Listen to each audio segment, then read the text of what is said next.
I was asked to speak on guidelines, clues for telling the difference of authentic colonial buildings from the colonial revival. And this is a tricky one. I've taught at Clark and at Worcester State, and it is a stumbling block for students when I go through architectural styles because they do look alike. They intentionally look alike. It is the object of the colonial revivalist to duplicate, or to some eyes, to counterfeit the authentic building. But they make mistakes. They made mistakes 100 years ago, and they're still making mistakes today. And it's easy to see the difference. Very easy. So as we go through this, I'll point out the three key things to look for when you look at a building and wonder, you know, is it real or is it Memorex? Some give themselves away pretty flatly. Others are very subtle. But that is the execution of it in the particular building. But the guidelines kind of remain the same. This is important to historians, preservationists, owners, casual viewers, residents of New England, all over the place. And I also have a theory that we begin to take an interest in something when it's 100 years old. The colonial revival is roughly 100 years after the genuine article. So if we speak of the colonial period ending at the Revolutionary War around the end of the 18th century, we find it's the end of the 19th century that the colonial revival really begins to become a serious, so serious that it becomes a major component of domestic design. Now we're 100 years from that point, and in fact a lot that's being built is colonial revival déjà vu. But colonial revival mixed in with what has occurred in that 100 years since, as the colonial revival itself 100 years ago had admixtures of Victorian precedent in it as well. So it's kind of tricky, but with several examples from around New England and examples here closer to home, I'll try to walk you through this because it fascinates me, and I hope it fascinates you. So if you want to turn down the lights, let's see what we've got. Sudbury. Oh, it's going away. I thought this program was going to be in the Sudbury Town Hall. Itself a colonial revival building, and a darn good one. 1932, I could trip on all of this.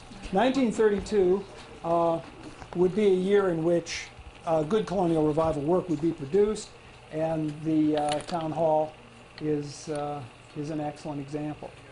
And it replaces, of course, a town hall of very similar design, which stood nearby, which burned down. This is in the Greek Revival style, easily identified by the large pediment across the full width of the building. The building is laid out with the narrow end perpendicular to the street, so this becomes the main facade, supported with a freestanding portico supported by 4 Doric columns. It's the standard formula for the Greek Revival. What I want to do is show the 4 different styles that we all call colonial.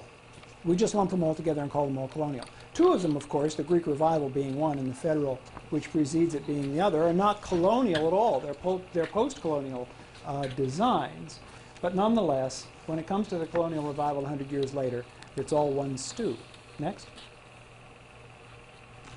Me. Next. The first is a group of buildings, very few of which remain, built in the 17th century, that is in the 1600s. This is the Dedham house. This is the Fairbanks house in Dedham of 1636 or 1637, depending on the source you consult. The house is of a very Gothic spirit. That is to say, it's a late medieval building of English ancestry. We can see that by the incredibly steep roof, which of course would have originally been thatched, by the irregular placement of windows. There's no sense of symmetry or geometry here. That was going to be an 18th century phenomena, and it is not present in this building. There's an informality, an organic quality to the buildings of the 17th century. They're not frequently reproduced in the colonial revival or in our own time because we have a taste for the 18th century, which is extremely different. Next. No, me. Go. Now this house in Sudbury was moved here from Wayland. The Hurd House on 88. Excuse me. The Hurd House, 88 Concord Road, originally in Wayland, was dismantled and reassembled on this site in 1922. Now, the designer in this case is evoking a 17th century building. And how much there was to work with here originally, I do not know. I only know how it looks today. But certainly this chimney with the brickwork resembling columns, the paired windows with diamond pane glass, and the brown color and the relatively small size of the windows compared to the amount of wall space would all indicate a building of the late 1600s. A very simple entrance with a probably a vertical board door underneath that weather door and so forth are all characteristics of the 17th century. And we do see a few reproduced, but it's not a favorite. And there were not many of them originally. Next. Go. Probably the best example of high-style Georgian architecture in New England is the Longfellow House in Cambridge, built in 1750. Maybe even designed by Peter Harrison. If we had had his records saved, we might possibly know. But he knew many people in Cambridge of the Tory persuasion, and this house is a grand example of what the Georgian is at its height. Also an urban example out here in this part of the country that we find rural examples. The basic composition of these houses under the hip roof, that is to say the roof has no gable on it, specifically no gable at the end wall. There's a gable here in the center, giving a three-part composition, very symmetrical on a vertical axis through the front door and through that peak, and the left equals the right. This is a creature of the Enlightenment. This building is rationally designed. There is nothing here that's informal or organic or spontaneous or natural about it. It is painted, it is measured, it is carefully designed, beautifully executed, and it is a formal presentation. This is what we often associate with, quote, colonial, unquote, work. All of the decorative elements of this building are drawn from the classical vocabulary taken from the ancient Romans.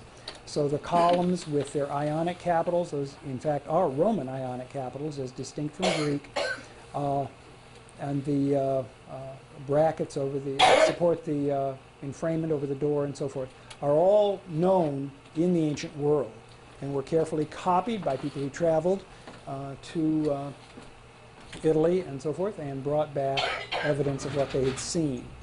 Of course, this is the architecture of the Renaissance, which began in Italy, where they were surrounded with Roman evidence, progressed northward through France and Germany. Ultimately, by the 17th century, was the architecture of choice in fashionable circles in England, and of course came to the colonies in the 18th century. So there it is, a rational and disciplined design. In the rural areas, examples look more like this, which is now. We can experiment with focus. Somewhat.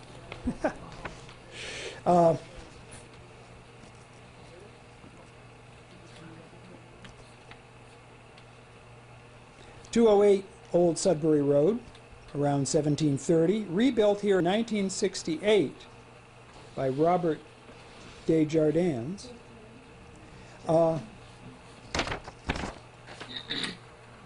He relocated this building. The slides, could I have manual focus, because this is not affecting the. We can't hear you very well. Thank you. That's better. This house was located in a section of Sutton, which has since become Millbury. It would have been Sutton when this house was built. And was moved up here in 1968, apparently, probably piece by piece. And as a Georgian house, it would be hard to find a better example. It doesn't seem on the face of it to bear any resemblance to the Longfellow house we just looked at, but it is symmetrical on a vertical axis through the front door. The left is equal to the right.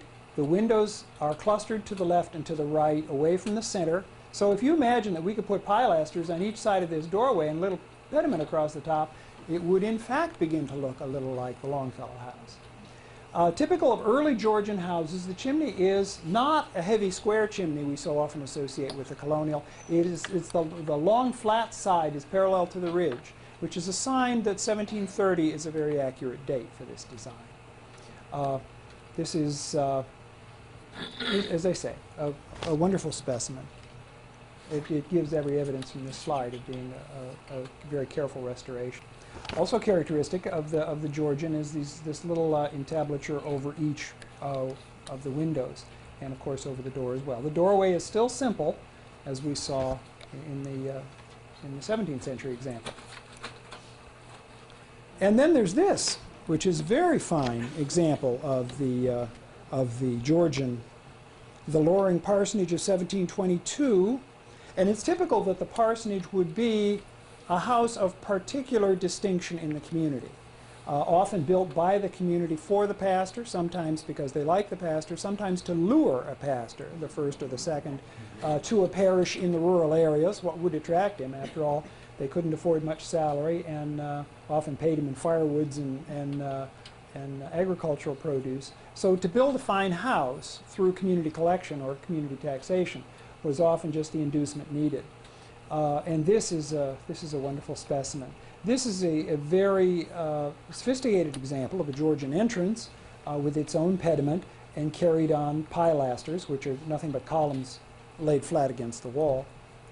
We see the use of classical design in these buildings in the Georgian era repeatedly, because there isn't any other architectural design source they use except the ancient Romans. But we see it as decoration applied to the body of the building. And I point that out because when we look at a later style, we're going to see that the style becomes the building, and this, you see, is added on. Unusual, too, at this early date, to have this dentil cornice under the eaves. This is a wonderful example. Isn't that a small chimney for this period? Yes, and I don't think the chimney could be considered original.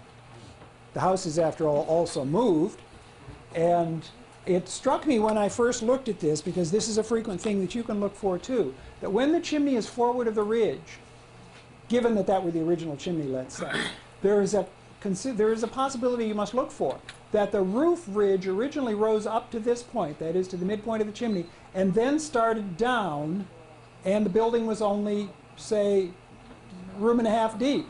And at some point salt box, it would have a salt box profile. And at some later point, they gave the house a full frame. That's a possibility that should be looked for when the chimney is off ridge. But that chimney doesn't look appropriate. It's not heavy enough. And the proportions of the building, and that's something that our Georgian ancestors were very strict about. The proportions of the building, the relationship of these windows one to another looks very right. So I think that's the chimney that changed. But it's a fine specimen, really. It was saved. The third style that goes into the colonial revival is federal, which isn't colonial at all, because the federal period commences with the end of the Revolutionary War and lasts until about 1815.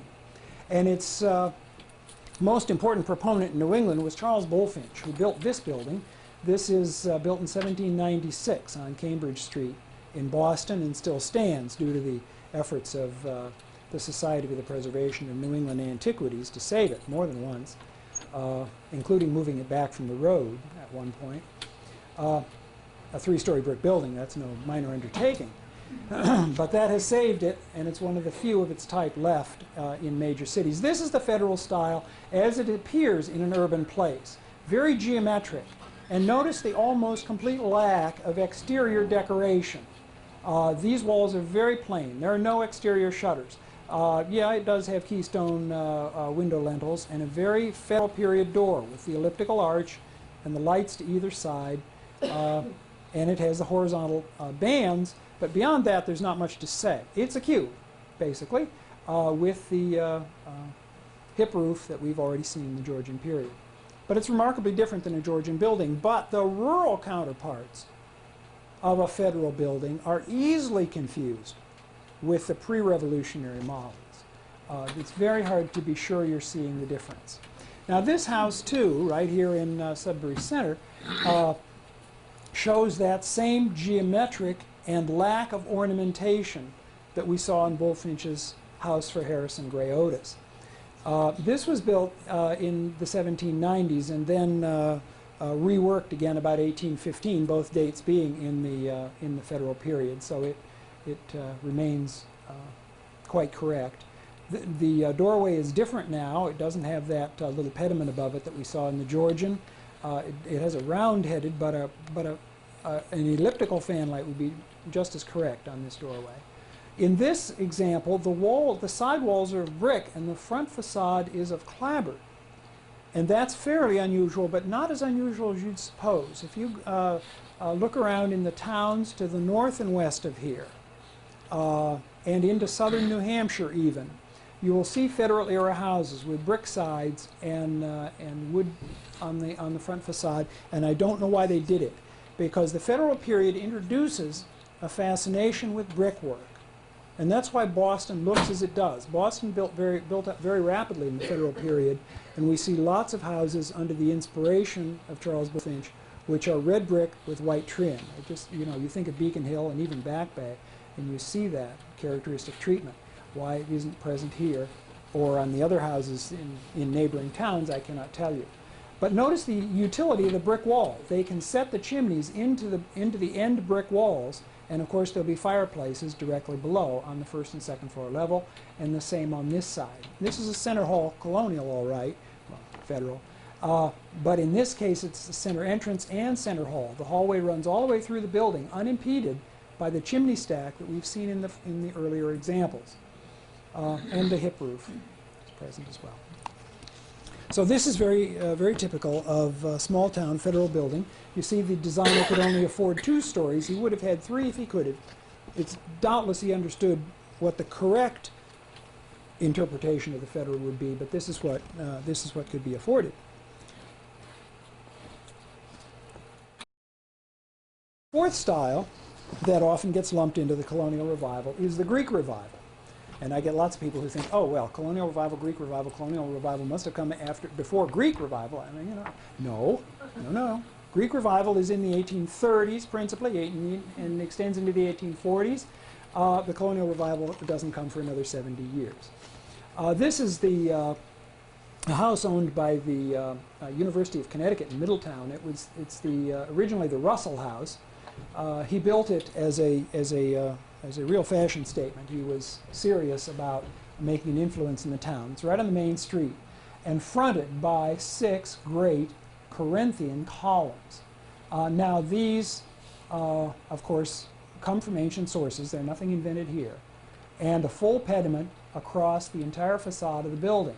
Now it's still a doorway in the center and 2 windows to the left and 2 windows to the right, which we would call a 5-bay facade, because the middle one is a bay, and there's 1, and there's 2, and there's 3, and there's 4. It's a 5-bay facade still, but this is a substantially larger building.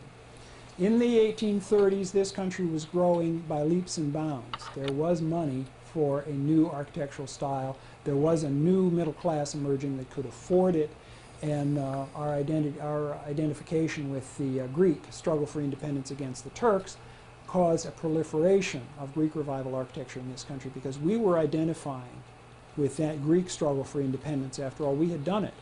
But we also recognized that the Greeks were the first people in the Western world to ever attempt a democracy. Now, not a democracy by the standards of you and I, but the first, democratically governed country in the world. So we identified with their aspirations and with them. And beyond that, Greek ruins were now accessible. You see, during the Renaissance, the best classical influence, the best classical authority that could be found was Roman, because Greece was under the influence of the Turks. And the infidels were not interested in having Europeans come in and measure their ruins.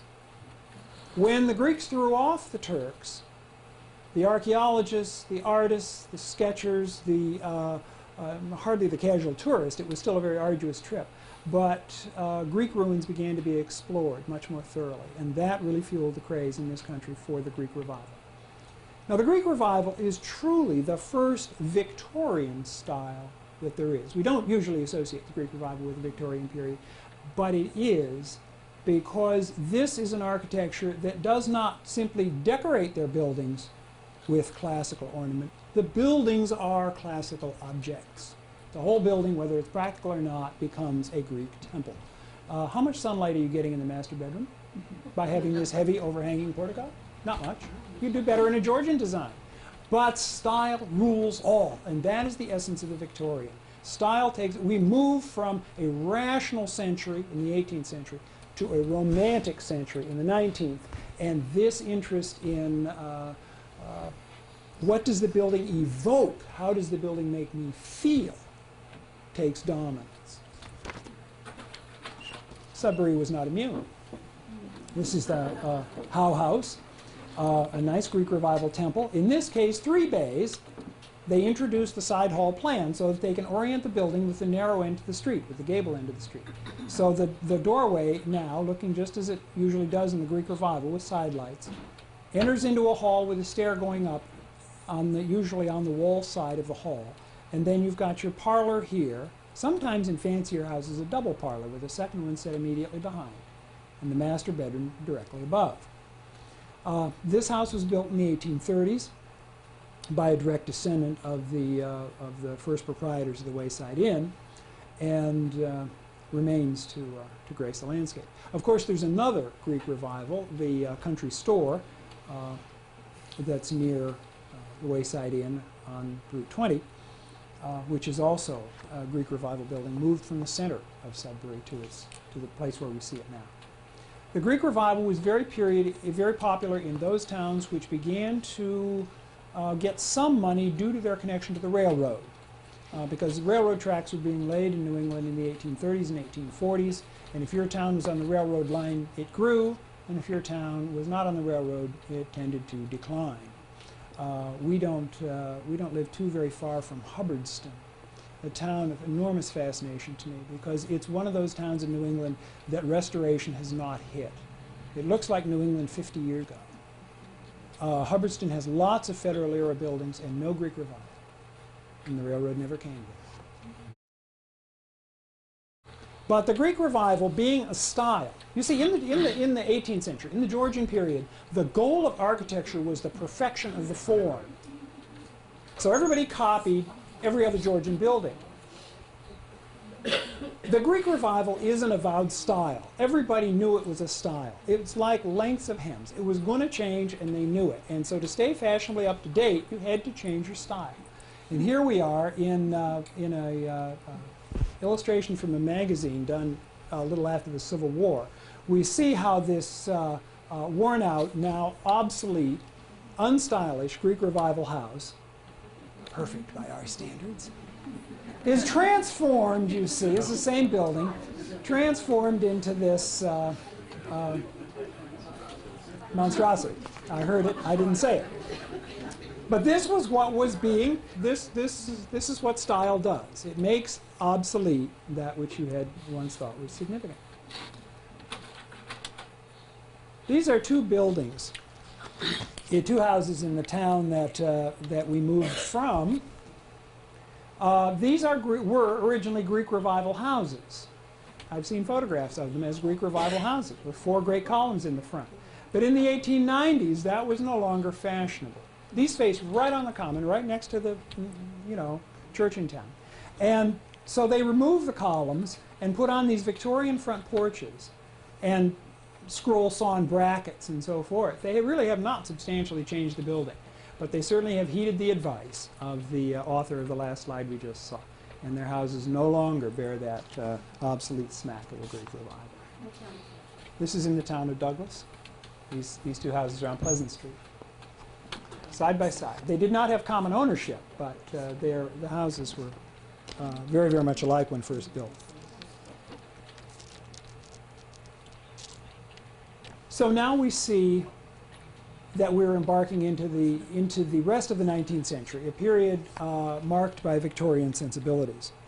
The mindset has changed, as I have mentioned, and the first style to really replace the Greek revival is the Gothic revival, generally in the 1840s.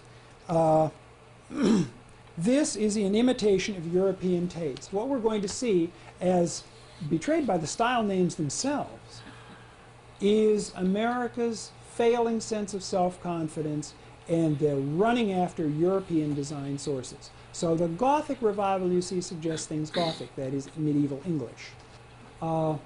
And the styles that follow, Italianate, French Second Empire, and so forth, denote our indebtedness to Europe for our as a leader in taste and culture. That's going to turn around in the colonial revival at the end of the century, and we're not going to look back. This is in Thompson, Connecticut, built in 1848. Nice example of the Gothic revival with sawn scrollwork in the very high-peaked dormer there in the front. The steep roof, again, is to suggest medieval sources, and that it might originally have been thatched. The windows are set in pairs. They're not leaded in this case, but pairing the windows together is an evocation of things medieval. We do not see it in Georgian work based on classical sources. The windows always stand separately. The porch becomes important in this period, and bay windows.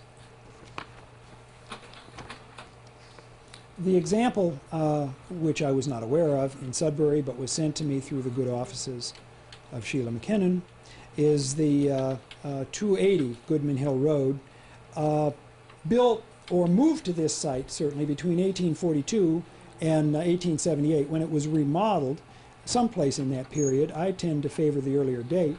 It's probably originally built as a Cape Cod house. That is to say, this would have been the main facade with 2 windows here and 2 windows here. And this, which has now been brought forward as a very steeply gabled center, probably was the site of the original front door. But it has become a rather Gothic revival, or some might say Italianate because of the brackets under the eaves. But the general spirit of the house and the date 1842 would suggest to me a Gothic revival inspiration here to bring the house stylishly up to date.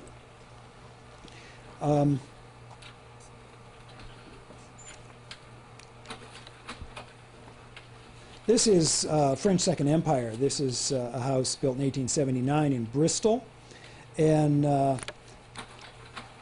here is a house in the High Victorian Gothic, English, as a matter of fact, under the influence of John Ruskin. Gables and turrets and pediments and brackets and porches and paired windows and Gothic arches and different stone and brick and black brick and everything. Make it as busy as you can make it, and make it as vertical as you can make it. Something about the 18th century style, the Georgian and even the Greek revival, is a predominantly horizontal architecture. It's an architecture of repose. They're attempting to design toward perfection.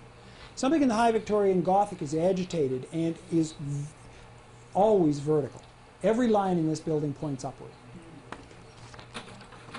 That's in downtown Worcester, by the way. Then there's this wonderful example in Wellsville, New York. Who could resist? This is where it gets the name wedding cake architecture and so forth. And the owners had the sense to paint it purple. They understand what they own. I love it. Notice, too, the introduction of ornamental landscaping. Horticulture becomes a very important issue in this time. It wasn't important to the Georgians in the 18th century. They were busy beating back nature. They were cutting a frontier. They were trying to cultivate and civilize.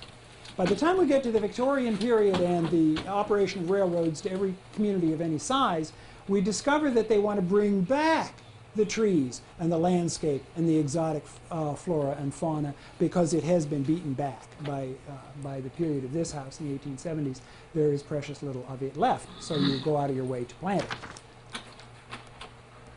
The whole style is different. This is a bank in Newburyport, but it just shows how European we have let ourselves become.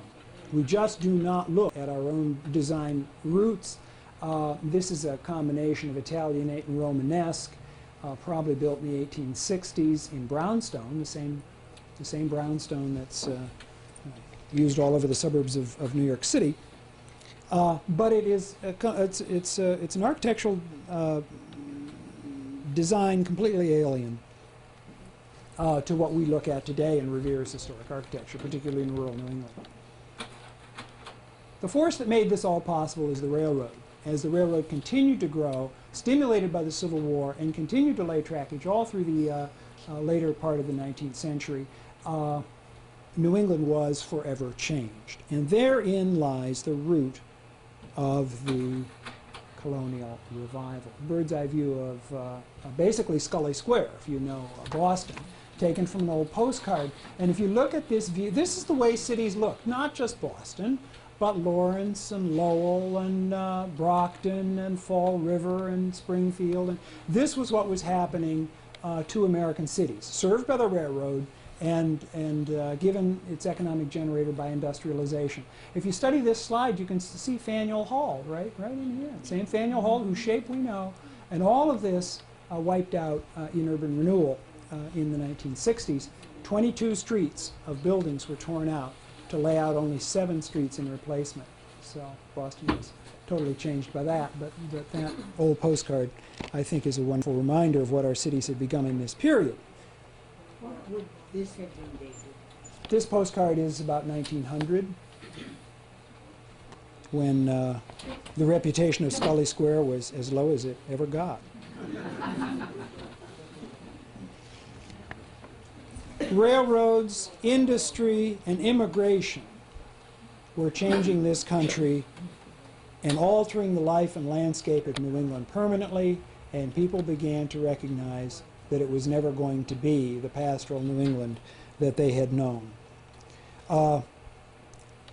How many times, for those of you who've done any historic research, have you found yourself turning to a local history, a county history, dated in the 1880s?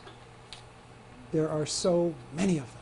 Atlases, the first atlases that identify streets and owners' names and all the rest, we begin seeing in the 1870s, and 1880s. This was a period when people began to realize that New England as they knew it is gone forever.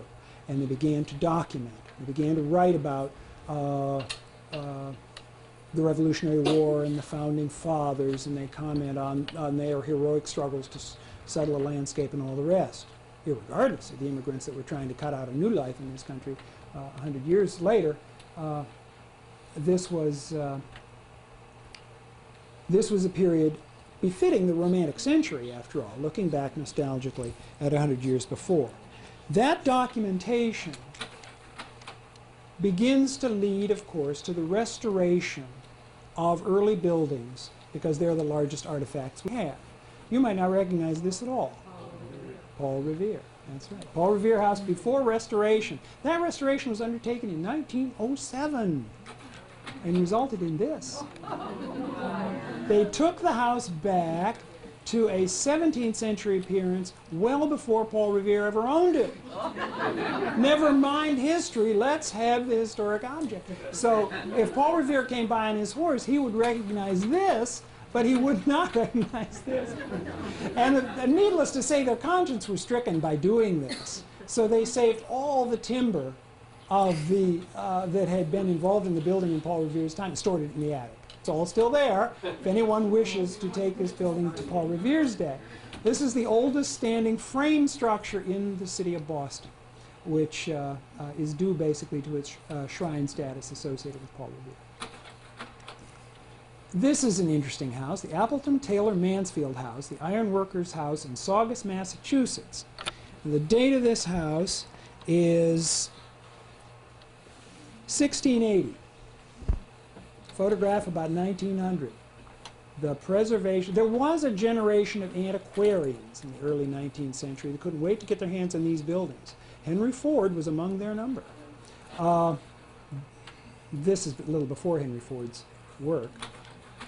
This is the house as it appears today. That is the same building. Oh my God. Now, notice the one thing to key on is that little bit of the chimney. You see, this is a pilaster chimney, like we had seen on the very first slide we looked at. Go back, and there it is. There it is. I worked for a number of years on Long Island, and architects were employed during the Depression under one of the public works programs under Roosevelt. Since the architects were unemployed along with everyone else, to go around and identify and write up historic buildings. And an architect on Long Island drove by a barn and saw that chimney, a chimney like that on a barn. And he stopped and he inquired, and lo and behold, he discovered the oldest house in Cutchogue, Long Island from 1648, and it proceeded to be restored. The chimney gave it away, and it gives it away here. Notice the great wall dormers and overhanging second story and all the rest. The paired and tripled windows with the leaded paned glass and so forth, all correct. It's amazing how much a building, even though it's been modified as much as this, when carefully taken apart and the timbering and the frame notching and so forth is examined, how incontrovertible the evidence becomes that it looks like what the restoration was. Look at the pitch of that roof, you see. And it's there. It's there.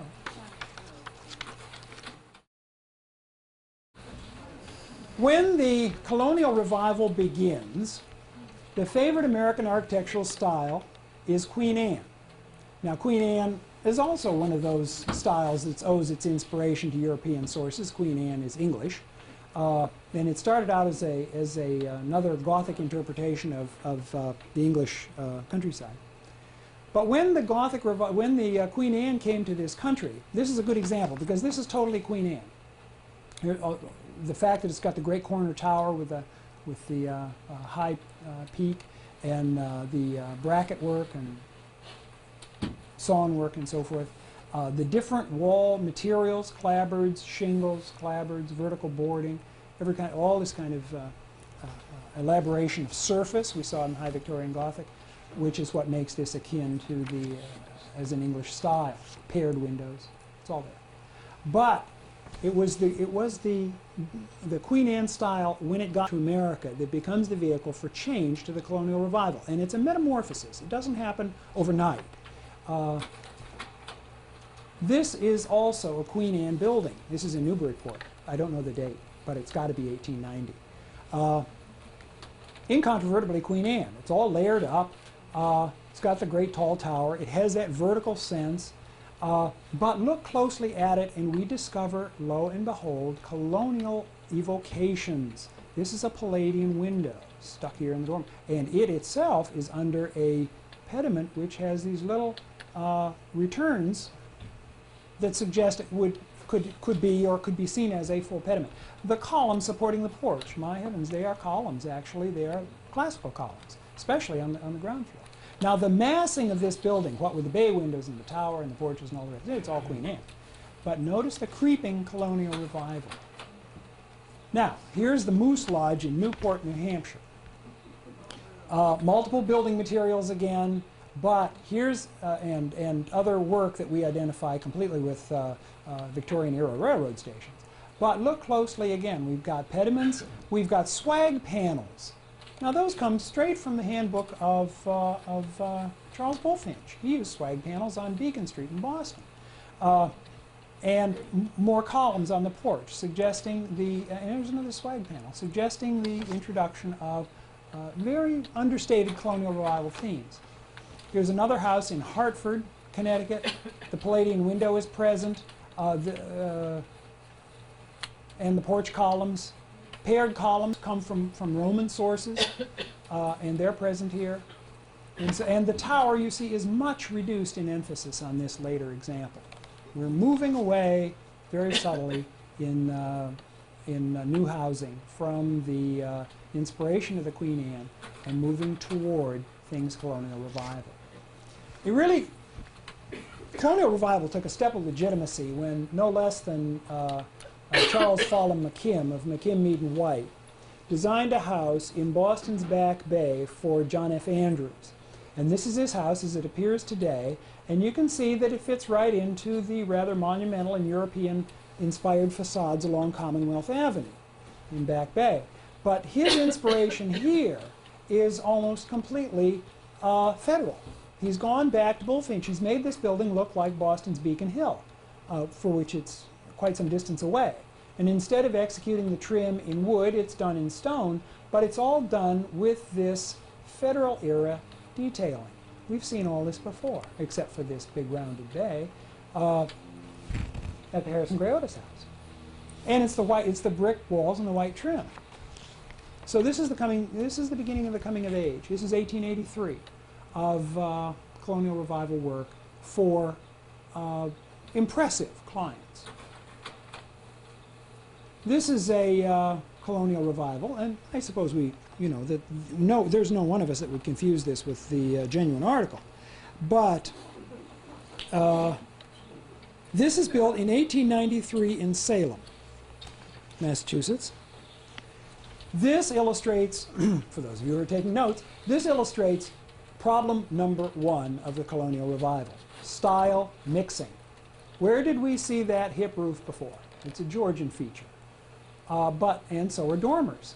But in this arrangement, now where do we find this wide white entablature running under the eaves of buildings? We find it in the Greek revival, not in the Georgian.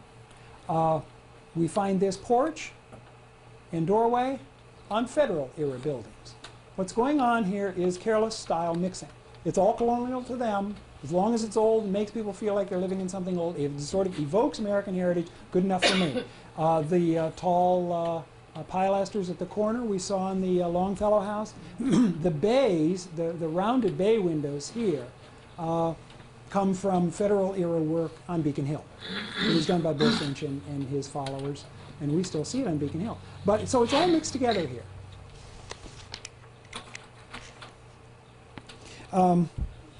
This one is in Concord. This is colonial revival. Everyone would say it was, and the first reason you'd probably give is the thing's just too large. It's totally unconvincing as a colonial building. But look at all the colonial revival elements that are stuck on here. We've got our columns, we've got our pediment. Basically, our overall shape is exactly like the Longfellow house in Cambridge. We've got our hip roof, we've got our gable in the front, we've got columns astride the doorway, and dormers on the roof. Right formula, wrong results. The doorway itself is Greek revival, squared with 3 lights across the top and large side lights. That's Greek revival. The bays aren't bays anymore, and they don't seem to reference anything. The balustrade is way up at the top, which is a Georgian way of placing your balustrade. It's in the Chippendale style. But overall, the proportions are just too big. I'm not convinced. Then there's this one, which is a little more successful, a little more evocative. This is in Cambridge, built in 1887. But there's too much detail, and for a building of this size, it would have been plainer if it were an authentic Georgian or Federal era building. And these windows are entirely incorrect. Yes, they want big windows. We still want big windows today. But if you're trying to do a convincing job, you've got to make it a 5-bay facade if you're going to run the roof parallel to the street. You've got to be careful. But they took a liberty, and it gives it away. Again, as in all of these examples, the height is too great for the width, the proportions are too large, and the styles are thoroughly mixed. This is a very nice porch taken from the work of Samuel McIntyre in Salem. You can see plenty of wonderful examples in the Salem area of his actual work. And here you see it in 1887 being artlessly revived.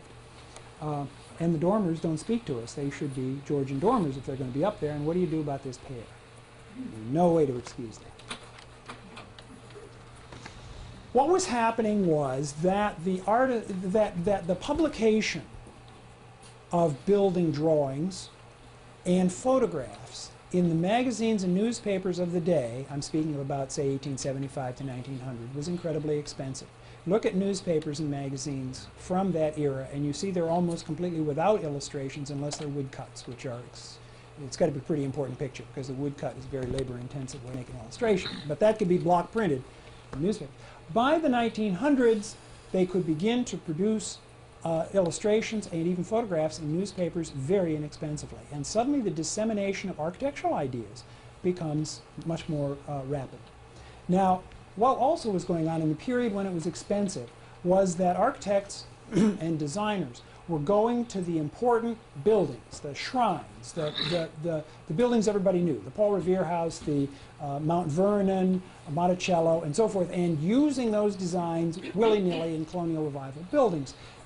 The vernacular colonial didn't make its way into the colonial revival because they couldn't reproduce its drawings, and nobody thought it had the class of the great shrines. So the shrines began to be reproduced.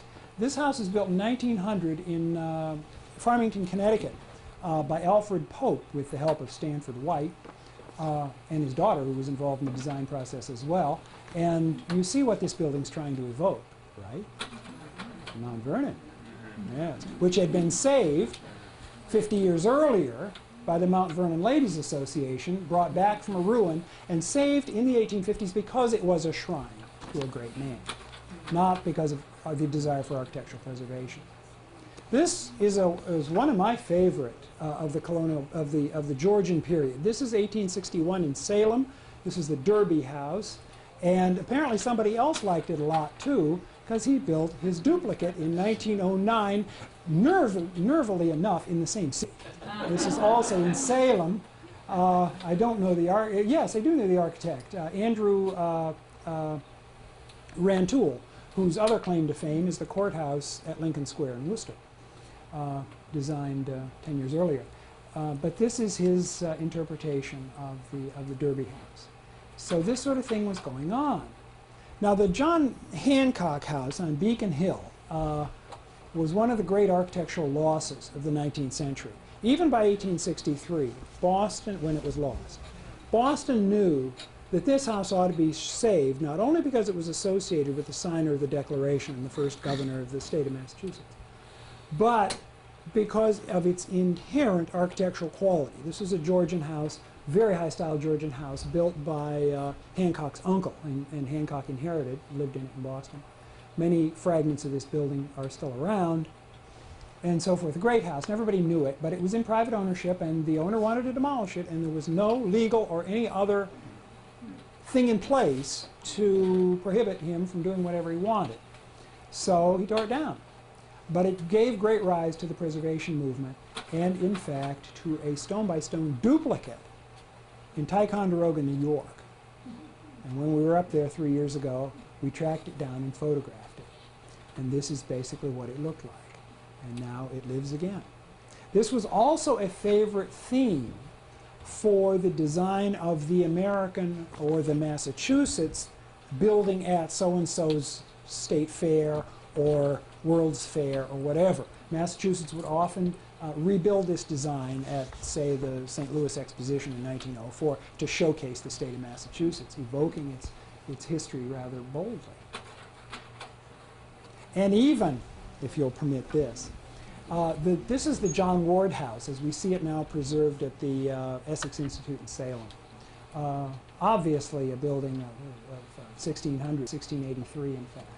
But our board of the Massachusetts Turnpike Authority couldn't resist building it as the visitor center at the Charlton roadside rest. That's the Charlton stop over there in the distance, the Howard Johnson's. Totally ripped out of context, nowhere near a New England village. It's out on a totally altered landscape looking like a fish out of water. Architectural restoration and reproduction is a very sensitive business, and when you take a building of venerable urban English structure as that was and try to reproduce it on a contemporary landscape in the middle of nothing, it looks bizarre. It looks very much out of place. But have no doubt, they were not just evoking this a New England building of the 17th century. They were specifically copying the John Ward house, because notice that that the great wall dormers here are not symmetrical. This is not a building under the influence of the Enlightenment. These spaces are not equal. And when we go back to the John Ward house, we see that this is exactly what they copied. Just shameless. By the Commonwealth of Massachusetts, out of all brand new materials, keep your labor unions at work. It's the introduction of the automobile that changes things. The whole 19th century, we could say, if we wanted to grossly overstate it, the 19th century was dominated by the railroad, and that led to the consolidation of large cities and to the decline of the rural countryside. Rural education, rural poverty, and so forth was a serious problem in upstate New York and New England as the soils were playing out, families were leaving, young people would move to the cities to make money and send funds back to their parents or their grandparents in the rural countryside. Many older homes in New England became hunting lodges or vanished for want of anyone to occupy them. The automobile turns this all around, because now you're not limited by where the train tracks go. You can take your car and go to the country. And with that came the discovery the rediscovery of rural New England. Now, the myth romance of small town New England had been underway for a long time. For example, those of you familiar with the Tales of the Wayside Inn by Longfellow might know that it was written in 1862. And The House of Seven Gables by Hawthorne was written in a similarly early date, even earlier, in fact. So the myth about rural New England and the hardy stock that settled the wilderness and so forth was a going spirit in the land. And it was the automobile that allowed people to get back and see it for themselves. Great opportunity for discovery. And for the beginning of farm stands, antique shops, roadside rests, and restorations. This is the era of the open-air museum. You can't name any open-air museum you can get to on a railroad. They're all 20th century creatures, whether you're thinking about Shelburne or Sturbridge or Plymouth Plantation and so forth. They're all meant for automobile access. The creature that, of course, there's our Wayside Inn, which had been prominent in the days of the stagecoach, declined in the period of the train, the railroad, and comes back to life in the era of the automobile under no less of a hand than Henry Ford himself. So this building becomes the subject of postcards, this one from 1925, yeah, Longfellow's Wayside Inn comes to life. The building was begun in 1686 with additions in 1702, taking on its present form about 1746. Bought by Henry Ford in 1923. Now, many of you, I'm sure, know the history of the Wayside Inn and its associated buildings a lot better than I do, but here is an interesting house associated with that. 182 Dutton Road of about 1912, a federal house, 1812, with a Greek revival doorway. The wing here is from the 1940s, and this chimney on the exterior of the building can't in any way be considered to be original. A three-bay example from the Federal era, and a house which, being near the Wayside Inn, had large wings attached to it, and after the demise of Henry Ford's boys' school, the house was moved, and the wings themselves turned into independent structures, and this house made a single-family home as well. Now there's one of the wings which had stood with that house, the Dutton house, and moved and modified into a private home with the addition of this incredibly attenuated columns and little roof above, and given a federal period entryway, even though the building was built in 1932. Now, The windows upstairs are okay, but what went wrong down here? You got to keep your eye on these things. But that would right away identify a building not quite authentic. Now this building would be a little more difficult than some to identify, because if it were built, you know, I would love to know what an original view of this as a wing of this looked like.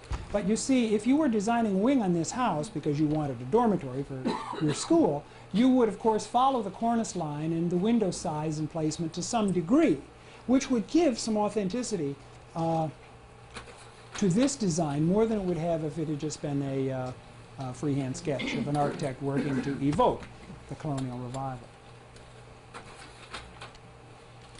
Perhaps that composition looked, this is the Wayside Inn as it looks today, perhaps that composition looked something like this with the 1812 block in front and wings set back to the rear to make it a dormitory complex. If so, then Ford was following the composition suggested by the shape of the Wayside Inn already. Then there's the wonderful Martha and Mary Chapel, which is colonial revival, and again stubs its toe on those three issues of the colonial revival. Go look at your colonial New England meeting house, and it will not be this long. The proportions are not, they don't hit you quite right. Notice the front facade. That is Greek revival. He's placed the pediment from edge to edge across the facade of the building. Two columns, this is called in antis, but there's really a suggestion of four. 1, 2, 3, 4, 5, 6. And you'll find that as a church design on Greek revival churches in the northern half of Worcester County. There are a lot of them up there.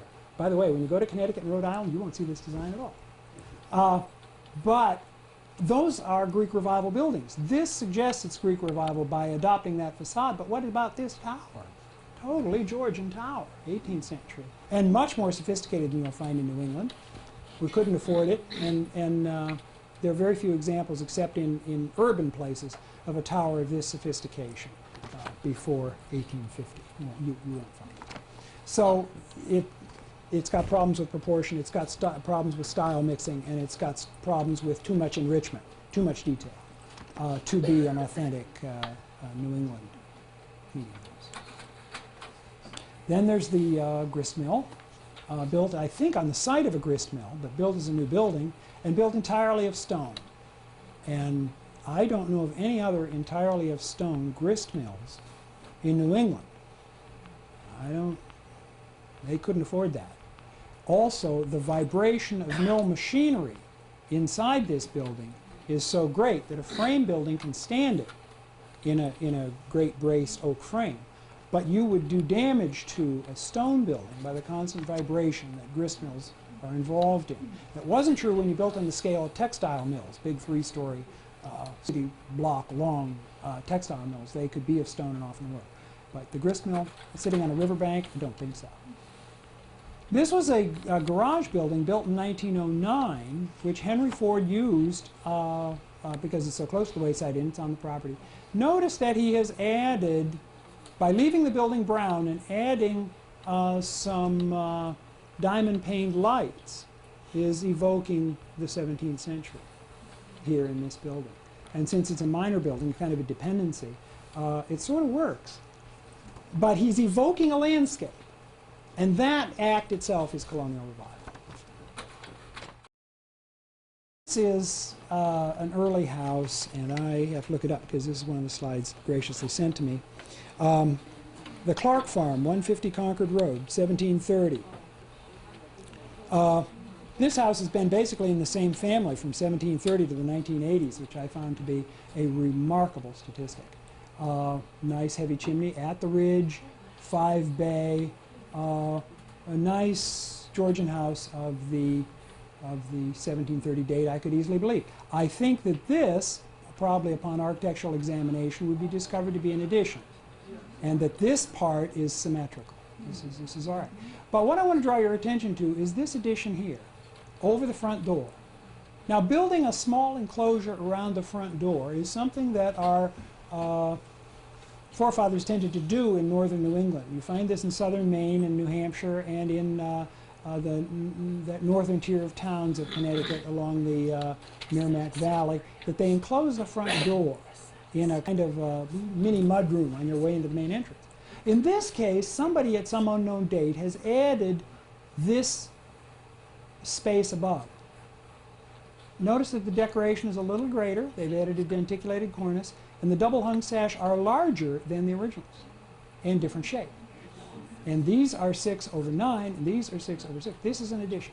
There was something about adding to colonial buildings. You know, colonial buildings have been modified since the day they were built. I mean, forever. That's to be expected. It's the colonial revivalists who will strip them back to what they believe to be their essence. When a building is modified in the Victorian era, that is 1837 to about 1900, they are unselfconscious about it. They will make a Victorian modification. After all, it's the 19th century. It's when you get past 1890 that you have to be very, very careful about the changes, because they are seriously attempting to evoke the genuine article. And your eyes must be very sharp to know what they did. So in looking at this example, we see that this is compatible, satisfactory visually as a modification, but an unselfconscious one, clearly a modification. This is an example of a fine house here in Sudbury, 304 Goodman Hill Road. The Lovering home of about 1780 is over here. An excellent example of a very late colonial or very early federal 5-bay facade, correct in every detail. Nice building. And this is the very sympathetic extension added by an architect named Charles Way in 1934. And you see how he's kept the cornice line. He has kept this, not the spacing of the windows, but the size and style of the windows, and integrated a little entry here. The whole thing looks fine.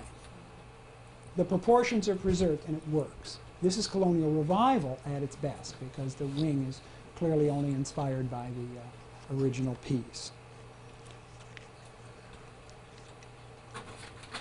Now let's look at this house from 1970. Ignore this wing. This block here, built about 1970, is not real. It's trying to be a colonial house to you. It's trying to convince you it fits right into a historic Sudbury. But look again. Nice heavy chimney and large roof, that's it. But the windows are too small for the wall mass, and the space between the windows themselves has not come from any authentic source. It's come off a drafting table of an architect who probably knows and understands the way a colonial house works, but has stubbed his toe on the fine art of proportion, and it fails right there. And that's unmodifiable. There's nothing any owner will ever be able to do to change that. Now also, he's fallen afoul of style mixing. He's given us a Greek Revival door with side lights on the front of his center chimney, ostensibly Georgian house. Now then, this wing, added in 1999, doesn't care to perpetuate the myth. They have just added a heavy wing and given it an end chimney. I would never in New England see an end chimney like that unless it's added. But they wanted a big and prominent fireplace, and they wanted the world to know they had it. So they show it. This architect at least was interested in placing the heavy chimney in the center, which is okay. We know what he was trying to do. We know where he was going, he just didn't get there. This guy doesn't know where he's going at all. And if any of you in this room own this house, forgive me. Let's look at the genuine article just by way of comparison. The Rufus Hurlbut Parsonage of 1817 is a good federal example. Very nicely proportioned. Now, in this case, you see, we've got a little style mixing, because in the 1830s, somebody added a little Greek Revival portico here, supported on Greek columns, but it works. It fits. It's a success. Now, I submit that if the architect of the previous slide had simply taken a straight-on photograph of this building and sketched it, any contractor would have built a dead-on image of a federal-era house. They don't take the trouble. The problem is, in the colonial revival, we cannot prevent having been educated and informed by all that intervened between 1830 and 1890. Some of that Victorian business, in the case of this house, the love of high ceilings, a Victorian thing, crept in. It's very hard to keep it out. You've really got to go to the genuine article. Look at this nice little, this is up on Route 110 in the Harvard area. Nice little Greek Revival house. Thoroughly Greek Revival. It's got the columns supporting the returns, which suggest an entablature which would have run all the way across, except they like to have windows upstairs.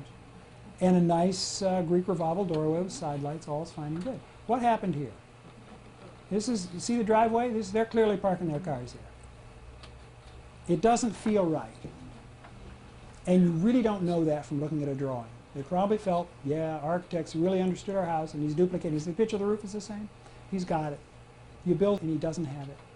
The proportions aren't right. This works because of the relationship between width and height and the percentage of the building that is actually in the gable. This does not. Too much of the building's in the gable. It isn't high enough. It's not supposed to duplicate this. It's supposed to be subservient to it, and it is in that it's a little less architecturally tricked out. But for heaven's sake, set the whole thing back 15 feet. Let's get it out of our view. It's competing with this facade, and it isn't as well trimmed in the eaves, and it could have been. It would have been so easy for any carpenter to do that here. He didn't do it. And then he went and added triple windows. And I just say, somebody here really ought to go and look at about 50 more Greek Revival houses before they do this. And then there's this. Who among us have not seen these? This house is so ubiquitous that I don't mean to pick on this example. Any trip up and down the towns along Route 495 will show you these houses by the handful, a fruit of the prosperity of the decade of the 90s. You can always tell your 90s house, friends and neighbors, because I, as an architectural historian, am just as interested in figuring out whether it's 1987 or 1997 as I am whether it's 1780 or 1870. And your trick here for the house of the 1990s, round head window. That's going to give it away every time. Especially a round head window that passes through the line of what would be a pediment here, or in this case the eaves of the roof. Now we've got a lot of things going on here. We've got the same kind of subordinate wing that we saw in the Greek Revival house, which is appropriate to a Greek Revival house. We've got Georgian windows here, placed apart, okay, except that the placement is not based on the kind of proportion that your Georgian designer would insist upon. This cluster of windows belongs to the Victorian period, but most especially this doubled roof, and we see this all the time, all the time. Where does it come from? Let's step back to 1890, a house in Franklin, now owned by Dean Junior College, and I could have picked, again, another handful of examples. This is just the one slide I found, of the steep roof with a subordinate pediment within, which lines up with one of the planes of the roof. That has been carried over and put on our house of the 1990s. So do we have failed proportions? Yes. Do we have too much detail? Yes. And do we have style mixing? Absolutely. But now we don't just have some styles, we have the whole plethora of Victorian styles, as well as the confusion of colonials, to add into this building. There's our hip roof from the Georgian, you know, it's on here. Round window. Yeah. This, by the way, a round window in the pediment, that's from the Federal period. Our doorway is trying to be from the Greek Revival. And this arrangement of a pair of windows under its own little shed comes from the stick style in the 1870s. This is what's truly called eclectic. Again, if any of you own this, I want to apologize. But rather than have you think that I'm a jaded and cynical architectural observer, I want to close with this view of the First Parish Unitarian here in Sudbury, whose facade comes from modifications of the 1820s, when the sense of proportion, relation of wall to windows, windows to doors, doors to roofs, and so forth, was understood not just by architects, but by every humble builder who nailed boards to a wall. It was something that was well understood. A fellow has written a book about it recently called The Old Way of Seeing. And he makes a very convincing, he's a New England architect here, he makes a very convincing case that around about 1840 we lost the sense of what a well-organized and harmonious facade was. It had been taught from father to child in the 18th century, and as the age of mass production and machine milled parts enters, it disappears. This has it, scarce else does. So there'll always be a place for the authentic colonial building. You have been a wonderful audience, and I thank you for your time and attention.